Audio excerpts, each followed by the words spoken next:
Quando caminho por entre o que restou dos antigos prédios do Curtume, o pensamento me leva para longe, nas asas do tempo, e as lembranças vão me invadindo suavemente. O jovem passante que hoje vem distraído mal pode imaginar o que no passado abrigaram estas velhas construções abandonadas, agora imersas no silêncio, circundadas apenas pela recordação de todos aqueles que ao longo dos anos aqui foram construindo suas vidas e deixando um pouco de si. Por mais de 70 anos, este lugar foi o orgulho de Guaporé. Um universo dinâmico e pujante, movimentado por milhares de vidas. Gerações de famílias guaporenses que dele dependiam e ao seu redor se desenvolviam. Em meio à dança incessante dos enormes fulões da curtição, do calor das caldeiras, em torno das máquinas e do cheiro de tinta do setor de tingição, dos couros, cuidadosamente embalados e armazenados na expedição, no ritmo cadenciado da batida das máquinas de escrever do escritório. Ainda ouço o som do apito, anunciando o início e o findar de cada jornada de trabalho. E com ele, as vozes, as cores, os rostos, os rumores, a pulsante energia daquelas pessoas que com sua dedicação e seu trabalho foram escrevendo a história do Curtume. Foram tantos os seus protagonistas. Seu Andreguete e a filha Nancy, seu Cassanelli da cooperativa, seu Elias e a Ivori da expedição, Dona Gertrudes Prestes, seu Romualdo Dalmas, seu Honorato Toniolo, seu Giacomo Marrone, seu Érico, seu Nelson Frison, seu Migliorini, Romeu Lunardi, os Maculan, os Taverna, os Tomazetto, os Genari, os Marca, os irmãos Predebon e tantos, tantos outros. Há vozes que ainda podem ser ouvidas entre essas paredes tristes, testemunho indelével da memória de Guaporé. Vozes que contam uma história de coragem e de fé, no trabalho e no futuro. Uma história que é preciso relembrar.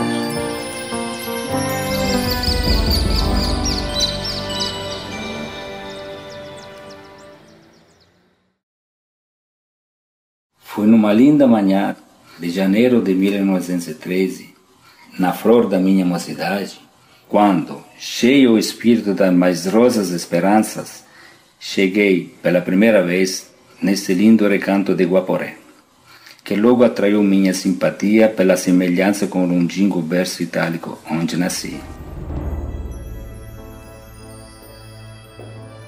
Foi com essas palavras que Carlo Termignoni descreveu o que sentiu ao pisar pela primeira vez o solo de Guaporé, cidade na qual fundaria o Curtume guaporense. O seu Carlos veio para o Brasil em 1912, contratado pelo governo do estado para ser professor de zootecnia e laticínios no Instituto Borges de Medeiros, atualmente Universidade de Agronomia, Faculdade de Agronomia da URGS. Ele tinha apenas 23 anos, era recém-formado. Tinha recebido 2 propostas, uma para ir para a Argentina e outra para o Brasil. Ele optou por vir para o Brasil. Ficou 4 anos lecionando. Nesse período, ele ia para Bento Gonçalves, onde ele tinha um amigo, Horácio Mônaco, que era italiano também. O seu Carlos, como tinha um problema de pele, ele precisava andar a cavalo, precisava banhar sol. Então ele saía a cavalo e ficava andando. E numa dessas ele chegou a Guaporé. Aí ele viu uma pequena fabriqueta de queijo e se interessou porque era o que ele entendia, né? Entrou para ver como é que fabricavam o queijo, se interessou e resolveu começar a fazer essa fabricação de queijos. Lembrou do Silvio Corbetta, que era um italiano também, que morava em Caxias do Sul, e que também era técnico em laticínios. Convidou para ser sócio. O Corbetta aceitou prontamente. Em pouco tempo, o jovem Termignoni tornou-se elemento de destaque no grupo de técnicos italianos pela sua competência, que nas primeiras décadas do século passado contribuíram para o desenvolvimento da indústria nacional.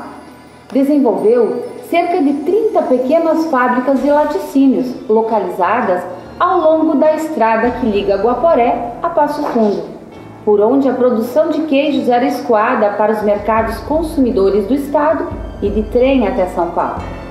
Essa atividade foi abandonada mais tarde por falta de matéria-prima e pela precariedade do transporte.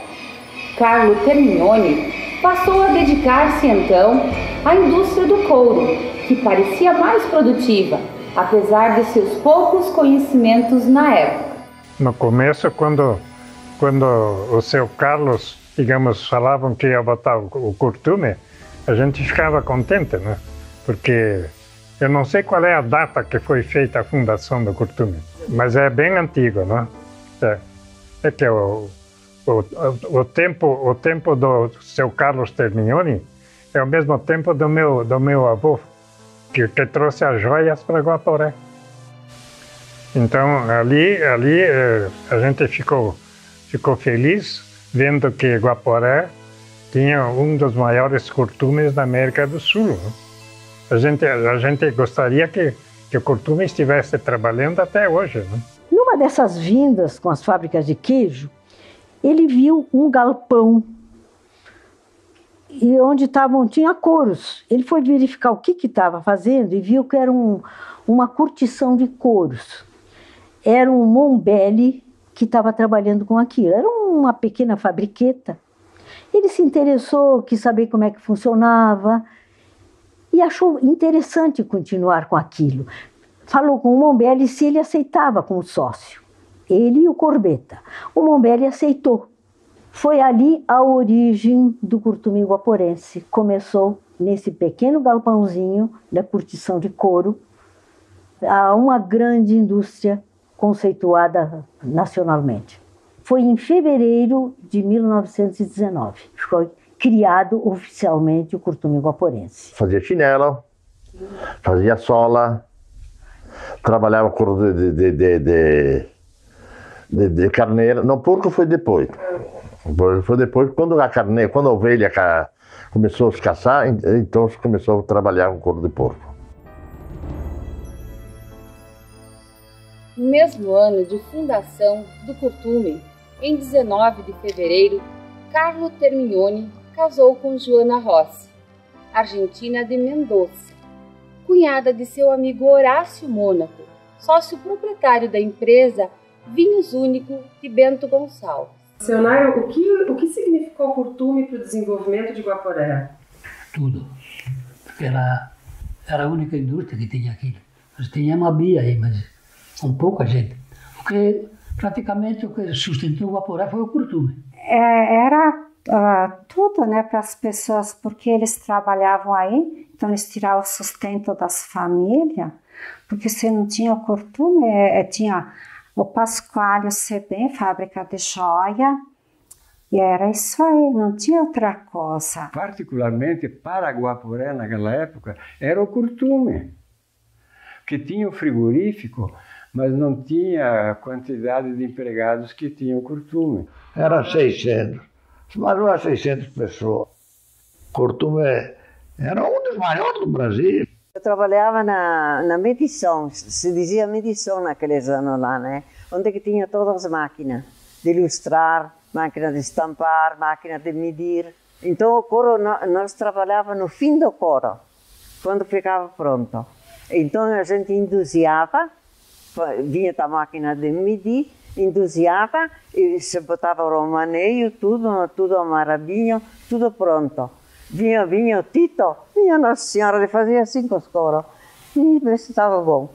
Se estava muito bom, ele ia lá na tingição. Naquela época, quando eu comecei a trabalhar, que eu fui convidado, e tu não quer ser secretário lá no Curtume, seria aprendiz, né? Então a gente se sentava ao lado de um experiente e ficava olhando o que ele fazia. E olhando, olhando, olhando.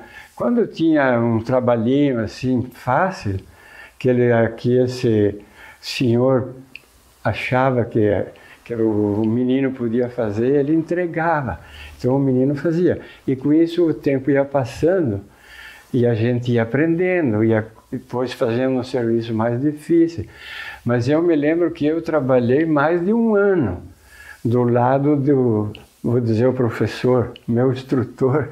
Bom, eu comecei a trabalhar aos 14 anos, só fui fichado em 58, com 16 anos, eu sempre trabalhei no Curtume. Depois sim, saí, trabalhei em outras firmas de Guaporé, mas praticamente a minha vida foi dentro do Curtume. A maior atividade que eu exerci no Curtume é chefe da expedição, só a parte de vendas. Eu viajei também, em tempo do Termignoni, eles me mandaram para a Itália, também atrás de maquinário e venda. Fiquei 3 meses na Itália. Depois tive que voltar porque eu não tinha feito serviço militar. 30 anos. Com que idade a senhora começou a trabalhar? Com 14 anos. E comecei em 51 até 81. Assim, né? Então eu trabalhei 2 anos na chinelaria, depois fui no acabamento, 1 ano, depois me passaram no escritório. No escritório eu trabalhei 27 anos. E grande parte do pessoal que trabalhava no escritório só tinha até a 5ª série. Tinha a Bidio Romarosa, a irmã dela, tinha muita gente que trabalhava. Só assim, depois, com o decorrer dos anos, então o pessoal já tinha ginásio, o comércio. Eu gostava muito do meu serviço. Quando eu me aposentei, eu levei assim mais de ano para mim me desligar, porque aquilo para mim me marcou muito. Eu vim para Guaporé com 11 anos, em 1943. Só que antes de começar a trabalhar na fábrica de calçados, eu ia ajudar meu irmão mais velho a fazer limpeza sábado de tarde, quando parava ao meio-dia o Curtume.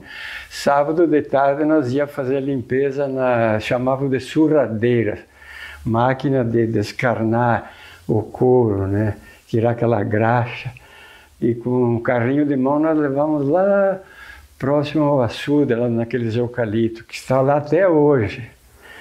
Aí esse rapaz, Miguel, alemão, não me lembro o sobrenome dele, passou lá em casa e disse: "Tu não quer ir trabalhar na fábrica de calçado lá no Termignoni?" Aí eu disse: "Ah, eu vou." Falei com meus pais, eles concordaram e eu fui trabalhar na chinelaria com 11 anos. Trabalhei uns 10, 12 anos lá dentro do Curtume, depois passei no transporte, que foi onde comecei a transportar mercadoria, né? E buscar caminhão que não vinha na serra, ajudei a descarregar, carregar, e tudo isso eu fiz no Curtume, classificar sempre o couro. 5 anos após sua fundação, o Curtume, sob a denominação Corbetta Termignoni e Companhia, já figurava entre os mais importantes estabelecimentos de Guaporé. Posteriormente, se ligou ao Curtume Caxiense sobre a razão social Termignoni e Companhia. Em 1926, os irmãos Corbetta se retiraram da empresa, tendo a razão social do Curtume sofrido diversas alterações desde então, em consequência de novas formações societárias de Carlo Termignoni. Primeiramente, com Giovanni Trúculo e após, com Primo Vacchi e outros. Em 1946, passou a denominar-se S.A. Carlo Termignoni de Couros e Derivados, até sua venda para o Grupo Berger em 1975.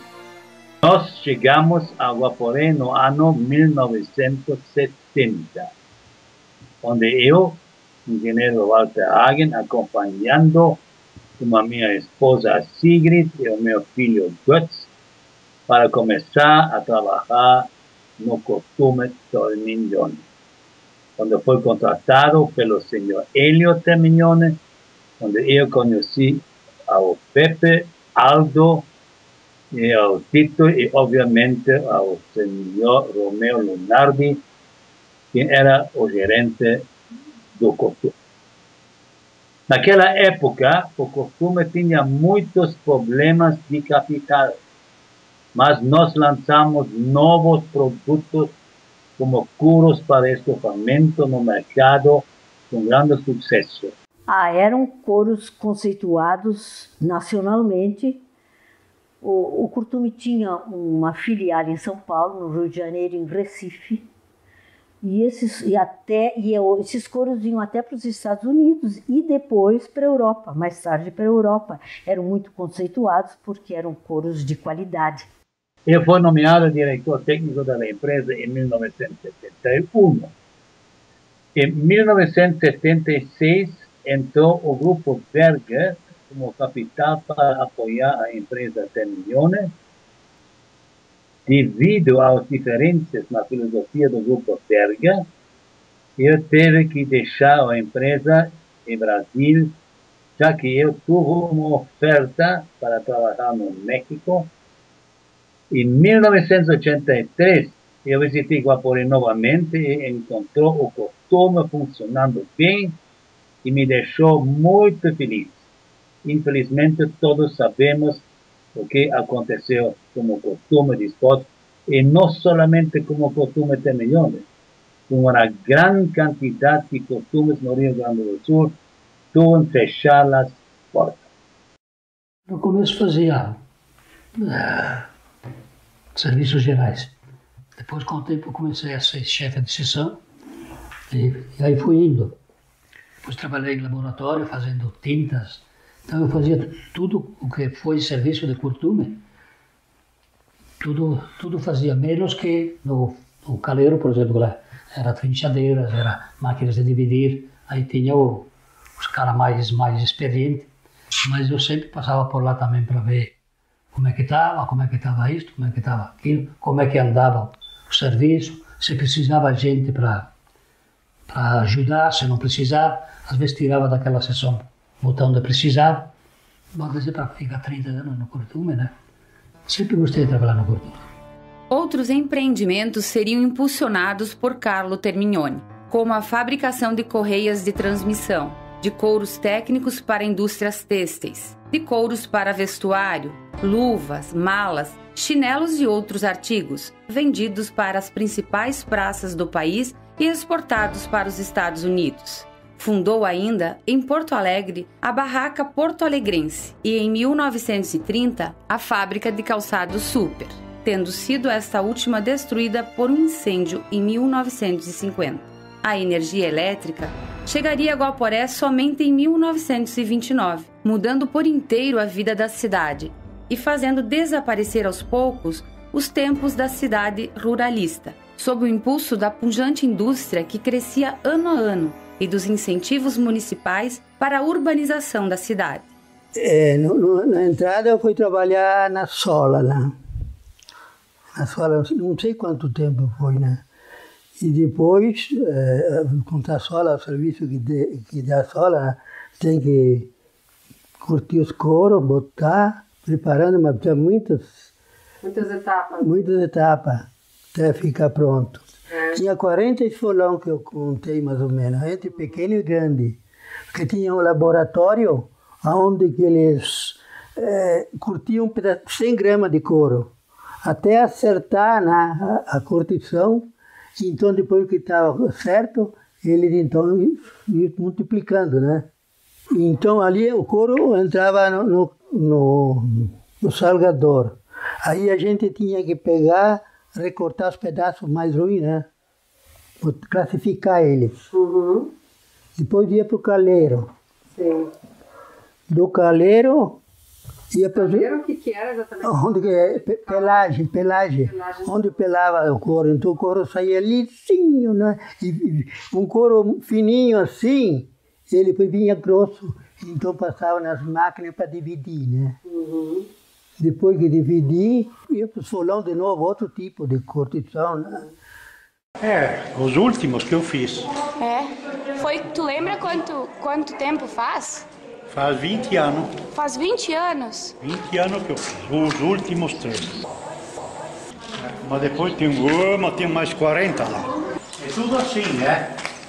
Correia, no fulão lá, é o motor, ligava a chave, o motor funcionava aí, isto tocava o fulão. Tocava. Tudo podre, essas coisas. E tem 140 dessas aqui. É tudo curtume, está tudo pandaré. E aqui em cima, tudo onde nós fazíamos a sola. Sim, sola do sapato. A sola do sapato era tudo aqui em cima. Mas agora levou embora todo o telhado, não tinha mais nada. Tinha o cilindro, onde pressava a sola. O cilindro pesava 10.000 quilos, mas ficava a sola que nem um vidro. O nome, a referência do couro. E daí do laboratório para a produção, ó. Tem toda essa assinatura, não sei de quem fez. Esse livro aí eu tinha na carpintaria, tinha que tomar nota. Tudo que eu fazia, a hora de cada um, tudo. Tudo fim tomar nota, quanta madeira, que tipo da madeira, o que custava a madeira, tudo, a hora de fazer um serviço, quantas horas. E ao fim do mês, então, vinha pegar todas as notas para levar no escritório. Eles trabalhavam com couro de gado, de porco, de ovelha. O couro de ovelha eles faziam para vestuário, o couro de porco preparavam uma camurça para vestuário. E o gado, então, assim, dividiam em duas partes, a parte de baixo era forro de calçado e a de cima para vestuário, calçado, assim. Tinha a Nancy Andreghetti, que trabalhava no escritório. E no dia de pagamento, ela com o pessoal do escritório, que entregava o envelope. Todos iam para casa com o dinheiro. Nair, parece que quando a senhora era solteira, os pagamentos não eram feitos diretamente para a senhora, ou eram? Para mim, sim. Não era, não. Tudo dentro do envelope é meu pai. Eles davam para o pai. Dentro, quando era o VAC, o tempo do VAC, tudo dentro, se o meu pai queria, dava para nós. E se não queria, não dava. Conforme era o gasto da casa. Então, mas a minha mãe, nós tinha uma loja, então a minha mãe ia ela fazer compra. Comprava os vestidos, a roupa nossa toda. Então o pagamento era a dinheiro, né? Então a Nancy ia no banco pegar o dinheiro. Então ele botava as horas, quanto ganhava e botava uma fitinha no envelope, ele preparava esse envelope. Então a Nancy assim, ela contava o dinheiro, o moço conferia e passava para mim, eu botava nos envelopes, nós tínhamos uma caixa grande assim, botava 3 fileiros, 4 de dinheiro com esse envelope, tinha 2 alças, a gente enchia aquele caixão, né? E então a gente ia nas sessões, a gente pegava uma alça, outro pegava na outra, com a folha de pagamento, pagava nas sessões e pagava o pessoal assim. Os últimos anos, depois mudou. Mas era muito bom, né? 2 irmãs trabalhavam aqui. Então, o seu pai começou trabalhando no Curtume. O marido era chefe de sessão.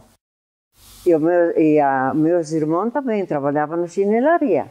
Dona Gertrudes, o seu pai trabalhou também no Curtume? Sim, ele trabalhou aí no almoxarifado, era ele que cuidava do almoxarifado, tinha mais 2 senhores que trabalhavam com ele, ele se aposentou ali dentro do almoxarifado. A minha família, do meu pai e os meus irmãos, 5 irmãos e 5 irmãs, todas trabalhavam no Curtume Carlos de Brugnoli.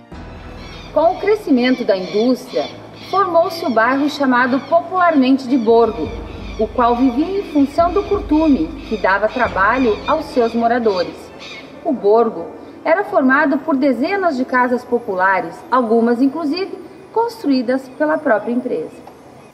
Era importante, sim, porque todas as famílias da redondeza trabalhavam aqui. Essa parte aqui de atrás, que tem todas aquelas casas, era tudo gente que trabalhava aqui. Sim. Tudo. Muito bonito, muito bom, viu? Eu sei que o Curtume tinha 30 casinhas de aluguel para os operários, né? 30. Umas ali perto, para baixo da Paquetá, ali, aí mais para cima, no 1º de maio, e o resto no redor, assim. Acho para acomodar os operários mais perto, né? Só que lá eles tinham a sanitária lá no meio do lote, né? Era feito de madeira, né? De madeira, então nós tínhamos que fazer, eles queriam dentro de casa, então nós fazia uma sanitária dentro de casa, de alvenaria, né? Fazia bem de acordo, né? Senão era tudo no lote, assim, com chuva ou de noite, tinha que pegar uma lâmpada para brilhar, né? Você vê como que é, né? Tinha umas casas bem melhores, depois tinha outras mais inferior, né? Foi o começo do bairro, né? Lá tinha, na parte principal, tinha a via de saída de Iguaporé, passava na frente do Curtume. E, naturalmente, ali, então, tinha a fábrica de erva dos Mochilim, tinha um salão de festa, onde que muitas vezes eu fui lá, salão de festa na frente, né? Na época de carnaval e dessas coisas todas, né? E ali perto também morava uma família tradicional, que sempre atendeu, inclusive, aos funcionários do Curtume, que se chamava Tramontina. Uma vez estava eu, o Oreste Franco, o Jerônimo Borges, que era um capataz do Salgador, tinha mais outro, né? O peão dele também, que é Pedro Severo. E veio um vendaval assim, tem essas portas de correia assim, de 4 metros, assim, né? Então nós vamos segurar porque ela não vai resistir, né? Porque a água já estava invadindo, né? E nós seguramos assim, ela tirou nós, foi lá. E aí a senhora conheceu seu marido aí? Ali, aqui, eu trabalhava na tingição. E ele faleceu aqui no Curtume? Caiu um pavilhão e se pegou embaixo. É verdade. Diz que ele esqueceu o relógio lá nas prensas. Tinha as prensas, sabe? São enormes, elas prensas, não sei quanto, 30 mil quilos, aí, nos coros. E ele disse, eu esqueci o relógio lá, e ia entrar outro turno, já tinha entrado. E ele disse, talvez vai extraviado, eu vou contar. Ele foi lá pegar o relógio, veio, quando ele cruzou assim na calçada, desabou a parede, né? E o Padre Corso, então, falou para o pessoal, diz, olha, vocês não se assustem, que essas coisas não vão mais acontecer. Eu vou dar uma bênção e não vai mais ter temporal igual a esse que houve. Carlo Termignoni teve 5 filhos, Luiz, Pepe, Tito, Aldo e Hélio. Todos trabalharam nas empresas do pai. Em 1939 e 1941, os 3 filhos mais velhos, Pepe e Tito, regressando da Europa, onde se especializaram em química e curtimento, e Luiz, formado em contabilidade e direito na Itália, entram nos quadros da administração da empresa. Mais tarde, os 2 filhos mais jovens, Aldo, responsável pela filial de São Paulo, e Hélio, que atuava entre os setores comercial e industrial, tendo estudado química aplicada à indústria coreira nos Estados Unidos, também começaram a atuar na empresa. Neste período, o Curtume deu trabalho a muitos italianos que deixaram a Europa em razão da Segunda Guerra Mundial. A senhora conheceu o seu Carlos Termignoni? Imagina a dona Janita vinha de Porto Alegre, ele, o seu Carlos. Então o chefe de sessão, que sabia que o seu Carlos vinha, mandava fazer limpeza, limpar por tudo, ó. Todas as sessões. Ó, verdade. Ele era um senhor calmo, muito calmo, um senhor que dava adeus a qualquer pessoa, qualquer tipo de pessoa, preto, branco, ele não tinha distinção. Ele foi uma pessoa muito querida, que eu tinha ele como meu pai. 7h30 ele estava de pé, prontinho para ir para o Curtume. Ele ia ao Curtume a pé. Tinha 3 cachorros e ele tinha um que ele era muito, muito ligado a esse cachorro, que o nome dele era Piro. Ele enrolava um papel num plástico e botava na boca do Piro.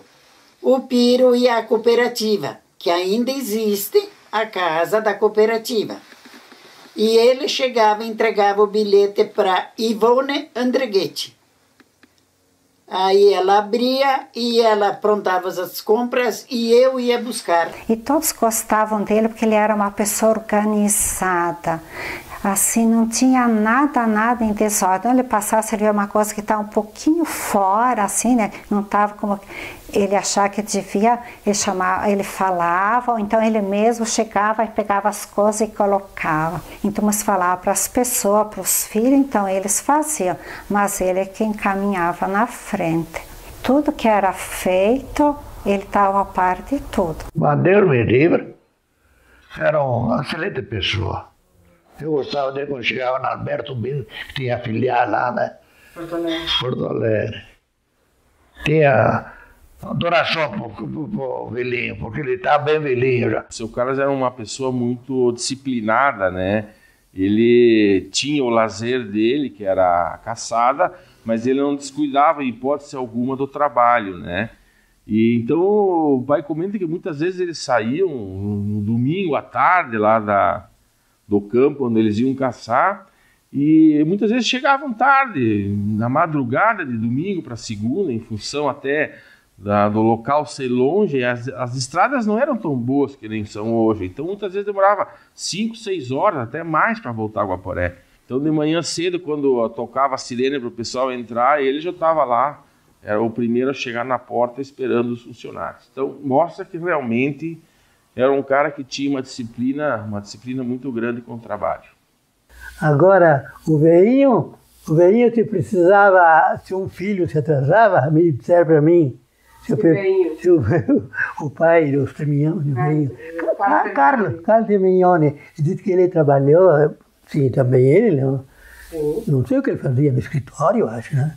Depois ele viajava para a Itália, até ele morreu em alto mar, né? Que se um filho dele se atrasava, ele também dava um gancho. Ele era bem exigente, também. O trabalhamento foi mais cedo. Me disseram, eu não vi, né? O seu Carlos era um homem muito determinado e objetivo. Quando ele queria uma coisa, ele sabia o que ele deveria fazer. E todos respeitavam ele. Respeitavam porque tudo que ele pensava e ele realizava dava certo. Quando os filhos, mais tarde, começaram a trabalhar com ele, se reuniu, ele expunha os seus objetivos, os filhos escutavam e havia muita harmonia, nunca havia discussão entre eles. Eles respeitavam muito o pai. Ele era acessível, apesar de parecer sério, e todos o respeitavam muito. Com os netos, principalmente, apesar de toda essa seriedade nos negócios, ele era muito carinhoso e muito humorista. Ele era de ler bastante. Ele não era de futebol, ele não era metido em política, ele era o jornal e caça. Em fevereiro de 64, o seu Carlos foi para a Itália, que ele achava que seria a sua última viagem à Itália. Ele ia visitar a irmã, que ele já não via há muito tempo. Quando ele chegou na Itália, foi de navio. Quando ele chegou na Itália, naquela emoção da chegada, da visita da irmã, ele se sentiu mal. Teve um problema de coração e foi para um hospital. Ele ficou 8 meses na Itália, sempre em tratamento, porque ele não tinha condições de viajar para o Brasil. Quando os médicos liberaram ele para fazer a viagem, ele estava com um filho tinha ido com ele, o Aldo, que mora em São Paulo, tinha ido com ele e ficou esse tempo todo lá. Voltou com ele de navio. E no navio, já no segundo dia, ele faleceu. Ele foi dormir, quando encontraram ele estava com um livro, estava lendo, dormiu lendo. Essa viagem durou 15 dias. Nelson Frison, quem trouxe ele de Santos para... Quando ele chegou em Guaporé, era umas 7 horas mais ou menos da noite, 7h30. Então, eu e o falecido Eliano Nardi ficamos responsáveis para não deixar entrar ninguém. Porque ele chegou na expedição e lá foi descarregado o caixão. E só tinha os padres do seminário e nós até que ajeitasse, a prefeitura ajeitasse o caixão para levar para cima. Aí soube a notícia que ele faleceu em alto mar. Aí eu me preparei para buscar ele, né? Aí o Tito disse, olha, pega o meu auto, vai com o meu auto. Porque fui sozinho buscar ele lá. O que aconteceu? Lá eu tive que arrumar uma Kombi, porque o caixão veio lacrado, de chumbo, pesado, barbaridade. Arrumei uma Kombi. Mas fizeram o serviço certo, né?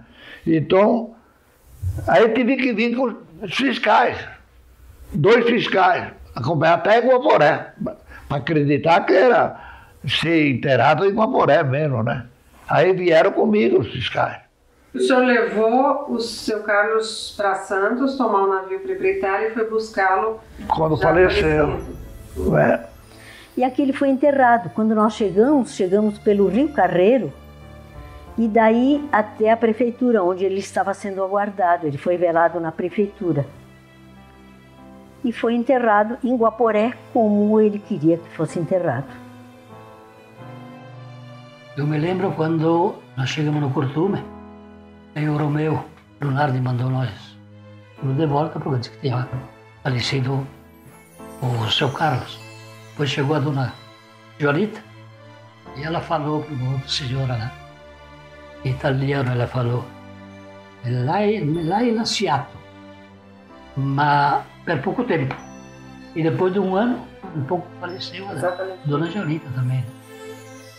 A dona Joanita, ela era uma mulher que gostava muito de ir assim no terreno dela, lá na casa, que a gente via, né, com sombrinha embaixo das árvores, embaixo dos pés de pêssego. Em 1963, 64, antes da Revolução, o pessoal aqui, o meu pai, o doutor Alceu Bordim, o seu Saúl Polita, o Cláudio Postal, eles montaram um aeroclube aqui em Guaporé e conseguiram, por intermédio lá da aeronáutica, um aviãozinho, um avião pequeno, né, para o pessoal aqui em Guaporé. Só que conseguiram o avião, só que não tinha um hangar para deixar o avião. E você deixar um avião assim, ao relento, não é indicado, né? E o pai comentou com o seu Carlos, olha, nós conseguimos um avião assim assado e nós precisaríamos montar um hangar para deixar esse avião, né? E o aeroclube na época, o campo da aviação é onde é o autódromo hoje. Já tinha uma pista de terra ali, né? E aí o seu Carlos disse, não, seu Gilson, olha, o senhor pode mandar fazer o hangar lá, que quando ficar pronto nós vamos colaborar. E aí, dito e feito, mandaram fazer o hangar lá. E aí, quando o hangar ficou pronto, o pai foi falar com o seu Carlos e o seu Carlos pagou todo o hangar. Que era uma obra grande, não é um negocinho pequeno, né? Então você vê que, na realidade, o seu Carlos também tinha uma certa bondade com a comunidade, né? Calma, muito calma. Ele não xingava ninguém, mas ele sabia dominar a pessoa. Ele, em todo, só com uma palavra, 2 palavras, ele sabia tu compreendia o que ele queria dizer.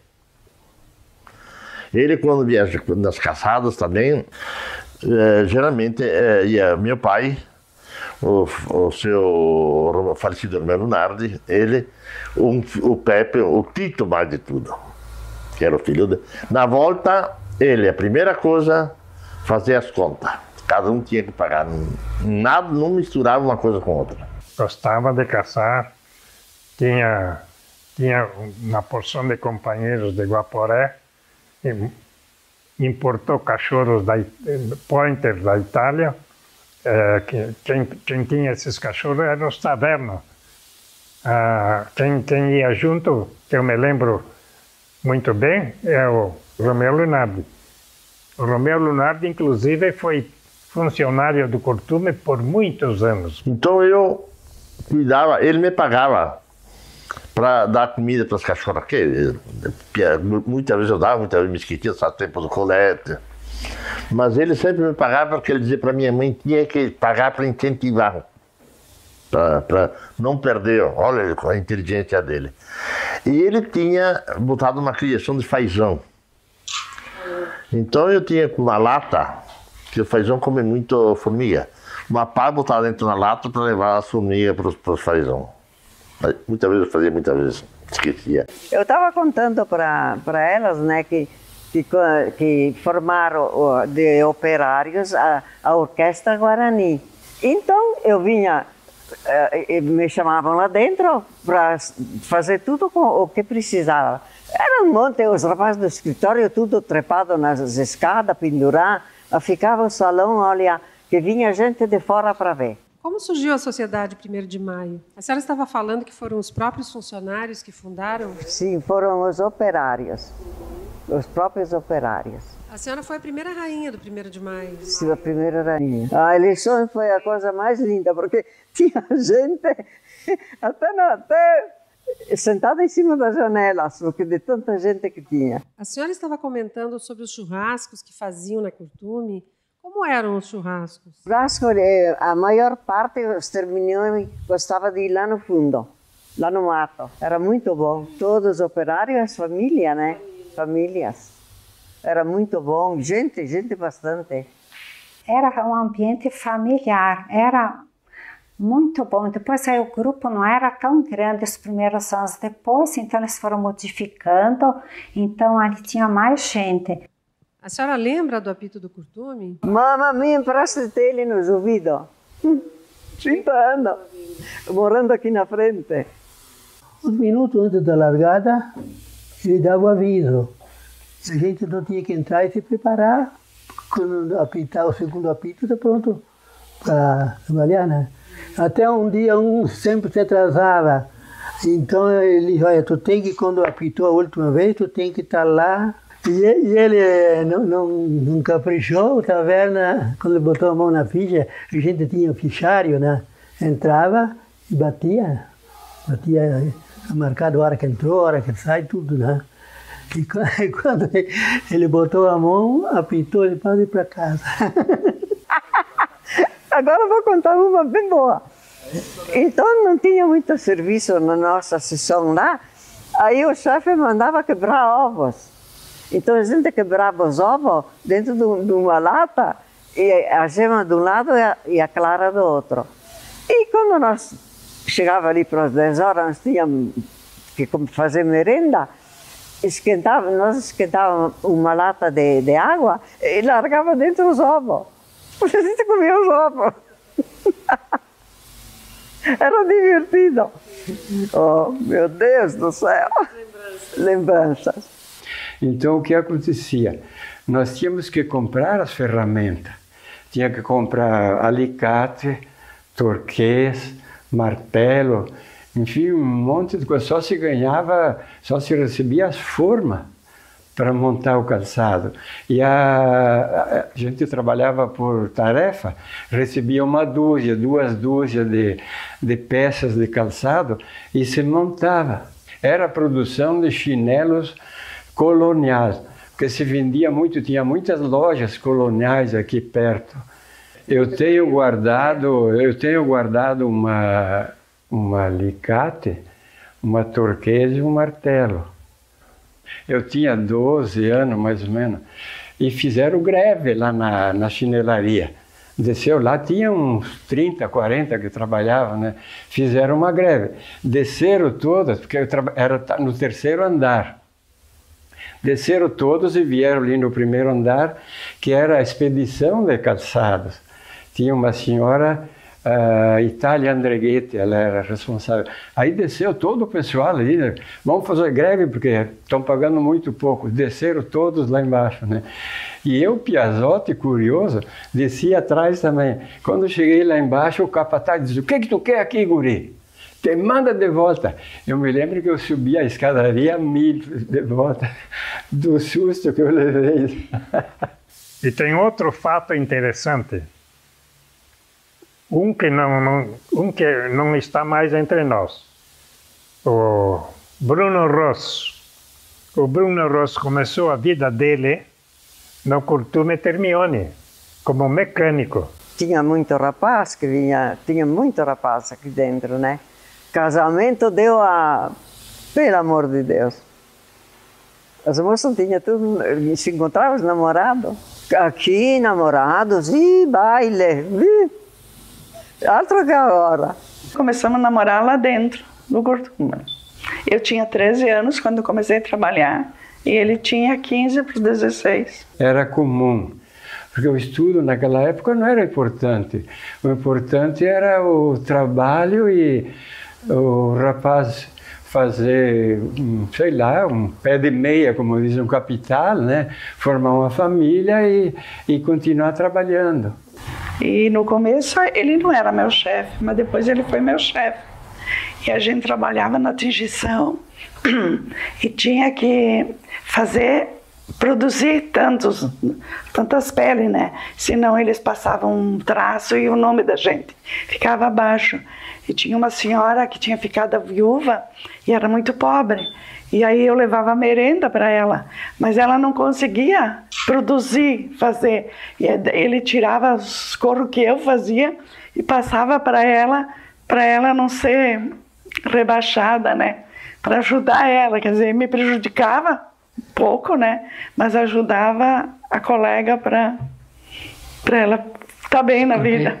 Quando não atingia a produção, às vezes então essa pessoa era meio desmerecida, até o sujeito manda embora. Então eu precisava ajudar a outra, que também era pobre, no caso, então contava a produção daquela outra, e lá na tabela aparecia. Então tiravam 2 varas dessa aqui, 2 daquela e dava para outra, para ela também atingir a produção. Eu tinha pena dela, né? Como é que fica, manda embora uma pessoa? Então eu roubava um pouquinho dessa, um pouquinho daquela e ajudava a outra. Já no início dos anos 70, o Curtume passaria por séria crise, devido a diferentes fatores, encerrando assim a administração da família Termignoni.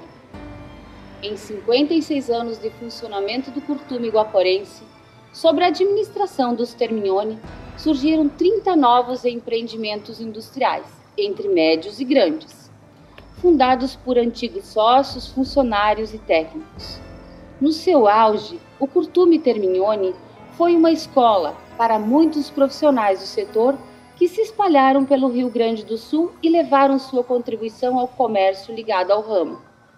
A empresa foi vendida em 1975 para o Grupo Berger, que em 1989 enfrentou sérias dificuldades econômicas. Após cerca de 15 anos de atividades, o Curtume Sulberger fecha suas portas. Dá muita tristeza, muita. Pelo amor de Deus, deve ser assim. Por que será que foi tudo a monte desse jeito? Que a gente não sabe por quê. Nós que trabalhamos, né, operárias, a gente não sabe por que terminou assim. Com a morte do seu Carlos, os filhos assumiram. Mas acontece que cinco filhos tinham características diferentes, não é? Então cada um pensava de uma maneira, tudo isso. É muito difícil depois de uma pessoa tão objetiva e tão empreendedora como o seu Carlos ser substituído por 5 filhos era uma coisa difícil de coordenar. Mas foi indo até um determinado ponto, foi muito bem. Só que chegou num ponto que o Curtume precisava renovar o seu maquinário. As máquinas estavam defasadas e o governo não oferecia crédito para máquinas. E isso trazia muito problema para a produção, porque os couros nem sempre eram tão bem feitos como deveriam ser, porque precisavam de máquinas novas. Aí começaram os problemas. Até em Franca nós chegamos a ir lá e todo mundo se interessou para comprar, porque viram o produto, né? Que o produto do Termignoni era bom, mas eu não posso compreender. Não foi só o Curtume guaporense, não. De uma maneira geral, os curtumes todos sentiram. Foi uma fase difícil para todos os curtumes. Os grandes curtumes também fecharam, alguns faliram, né? Como o Curtume Carioca, que era o grande curtume do Rio de Janeiro, o Franco Brasileiro de São Paulo, o VAC de Esteio. Acontece que os frigoríficos começaram a fabricar, a produzir o couro wet blue, que antes o couro ia para o curtume salgado, cru, o couro cru, e era feita toda a produção desde o começo até o acabamento final. A partir de um certo momento, os próprios frigoríficos já ficavam processando o couro wet blue, que passava pela tiravam a pele e depois passavam a primeira camada de cromo, e o wet blue porque ele ficava azulado, daí veio o nome. Então o curtume ficou com uma produção menor. O trabalho do curtume era do wet blue para diante, para a produção final. Mas o governo passou a incentivar a exportação do wet blue. Então era exportado o couro semi-acabado e vinha o couro pronto do exterior. Isso trazia muito problema para todos os curtumes. Por isso que foi um problema grande para todos os curtumes, não só o guaporense. Nunca mais fui lá. Já tenho pena de ir lá. O que o senhor sente quando o senhor vê? A gente é só tristeza, né? Tristeza. A gente sente tristeza, né? Porque lá, a gente praticamente, eu convivi, fiz minha vida lá dentro, né? Então a gente, todo mundo sente, quem trabalhou lá sente tristeza porque a gente gostava daquilo, né? O curtume está numa fase muito complicada e os Berger, do curtume Berger, se interessaram pela compra. Porque, pelo que eu sei, que o meu marido falava, eles tinham uma fábrica de calçados em Caçador e o curtume deles, que era pequeno em Roca Salles, não conseguia suprir a fábrica com couros. Então, o interesse deles era comprar o curtume porque iam fabricar muito couro, tinha capacidade para muito couro. Eu lembro muito bem porque eles foram na minha casa, eu presenciei tudo isso, né? Quando meu marido voltou, tinha terminado o negócio, ele disse, olha, eu estou ambivalente, eu estou me sentindo muito triste porque é a história da vida do meu pai e da nossa vida. Mas ao mesmo tempo eu me sinto feliz porque eu sei que o curtume não fechou e os empregados não foram despedidos, o curtume não faliu, ele passou para outras mãos. Então, o meu consolo é esse. Hoje existe um projeto de revitalização daqueles prédios e vão fazer um memorial sobre a história do curtume, dos operários. O que o senhor acha dessa ideia? Seria a coisa mais linda do mundo, né? Eu acho que isso é muito bom, porque, sabe, as pessoas passam ali, quanta gente que diz, ai, que pena, que dó que dá, e tudo isso aí caindo, apodrecendo. A gente trabalhou com tanto amor e agora vê isso aí tudo destruído. Então isso vai ser muito bom. Como assim, erguer a vida de muitas pessoas, né? Porque isso aí é como alguém que está morrendo ali, está agonizando. Muito boa, porque isso merece o prestígio de Guaporé, porque Guaporé tinha muita gente que trabalhava lá. Me recordo tudo de idade, o Ernesto Fredo, trabalhava com aquele revólver, puxar aquela lenha no meio daqueles matos, era sofrido, sabe? Não era brincadeira. Ernesto, Rafael Rustirola, Augusto Rustirola, Cavagnoli, toda essa gente já de idade, né? Trabalhava tudo com amor no curtume. Que fica como digamos, uma recordação de uma época de Guaporé. Eu até estava pensando que se iam demolir tudo isso aí, né? Que seria Para dizer que eu te falei que eu fui lá, deu uma entrada lá e não consegui. Mas tive que voltar para casa porque eu não fui até a entradinha aí, ver onde tinha o gerador, na mecânica eu fui. Passei lá onde tinha a balança. Então eu vi, não tem mais nada, tiraram tudo que puderam. Eu acho que isso é uma ideia fabulosa. Nossa, uma ideia, eu creio, tanta gente que trabalhava nessa teneria. Seu avô, que foi foi o fundador do Curtume Terminone, que foi homem de uma excelente visão. E esse deu trabalho a muitas gerações de gente em Guaporé. Quando eu cheguei em 52, o Curtume era a cidade de Guaporé vivia praticamente ao redor do Curtume, era a maior indústria que tinha.